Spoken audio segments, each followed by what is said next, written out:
ពុទ្ធបដិមា5ព្រះអង្គហើយក៏ពីព្រះអង្គទី1ក្នុងខត្តកម្មនេះមានពលាមថាពុទ្ធកកុសន្ធោហើយកកុសន្ធោអង្គទី2ទី2ពលាមថាកោនីកមនោទី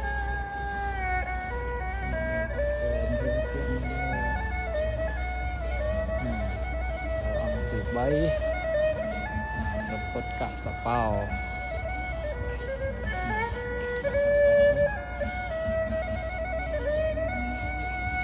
អង្គទី4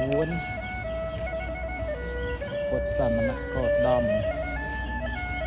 ពុទ្ធសមណគោតមគឺព្រះអង្គបានត្រាស់ជាព្រះសម្មាសម្ពុទ្ធចាស់យើងហើយព្រះអង្គទី5គឺជាព្រះ